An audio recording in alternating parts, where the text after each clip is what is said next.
Assalamualaikum warahmatullahi wabarakatuh. Good morning to all teachers and judges. I am going to introduce a book that I recently discovered, which is titled Trafficked by Sophie Hayes. It is a book that is published by HarperCollins on the year 2012 and is based on a true story of a British woman who was forced into human trafficking. But before I continue, please allow me to introduce myself. My name is Iman Nahilah binti Syawal Azli from the school SMKA Kuala, Abang. The story follows of Sophie Hayes being born in a dysfunctional family with an abusive father. Because of this, she developed deep trust issues, especially with men. Despite her awful past, she managed to build a stable life. She had a good job, supportive friends, and a sense of independence that brought her to move forward. One day, she met a man named Castriot, also known by Cass, at a club. Over time, they became friends, although Cass secretly had feelings for her. Later on, Sophie managed to meet another man named Arion. They soon began a romantic relationship with each other, but the relationship quickly turned complicated as Arion had to return back to Albania due to legal issues. During this period, Cass took advantage of Sophie's emotional vulnerability.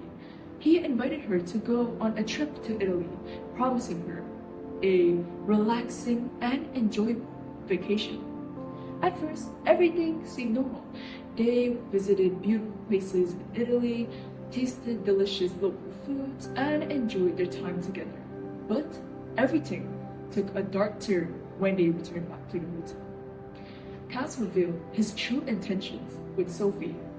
He became manipulative, controlling, and abusive as he threatened Sophie that if she refused to cooperate, he would harm her family.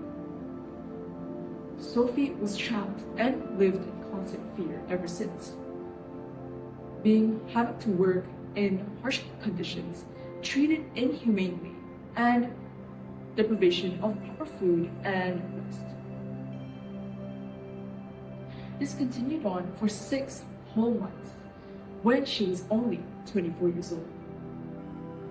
Despite knowing that what she was doing was awfully wrong, she didn't have the power to stand up for herself. She felt powerless to fight back. She had no energy to fight back Cass, who was controlling her behind the scenes. Because she was psychologically controlled and abused, which made it difficult for her to seek for help. But then, after a little while, she managed to finally get used to the lifestyle that she was having to been forced into living in, although she didn't like it.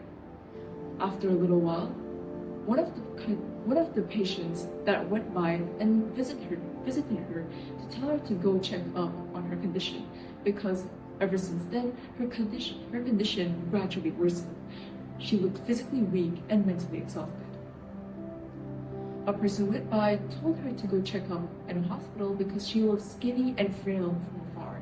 She took this advantage and went to a hospital to check up on her condition. As soon as she stepped into that hospital, the staff noticed what was wrong. They knew something was off, so they quickly took action and offered her some help. They assured her that she would stay in the hospital for a little while and contacted her parents, which made her have the chance to finally escape from Cass after what seemed like an eternity, having to work and being forced into human trafficking. With the help and support from the hospital and her family, she finally managed to escape from Cass's controlling behavior. Although Cass continued to harass her and control her afterwards, she finally managed to obtain legal protection from him and made sure he faced consequences from the actions that he had done to her and other victims that may or may have not experienced the same experience that she was going through with her life when she was with Cass. Ever since then, she dedicated her life in raising awareness for those of who experienced this experience when they had no one to go for it and made sure they had the support that they needed. Personally, this book is everything that we don't catch a glimpse of. We don't realize this thing is happening and we look down on the others who seem like they're doing sins when in reality they are actually being forced to.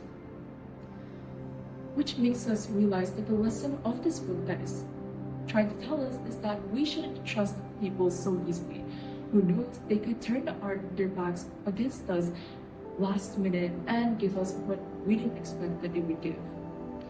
And if anything bad happens to you in your life, anything negative that left a big impact on you, you can still pick up the pieces, shreds, and move on with your life. If you dwell up on your past, nothing will change, but you trying to make so much excuses and bringing up more excuses and reasons why you can't change, when in reality, if you try hard enough, you can actually change from your old behavior to a better one and improve yourself gradually.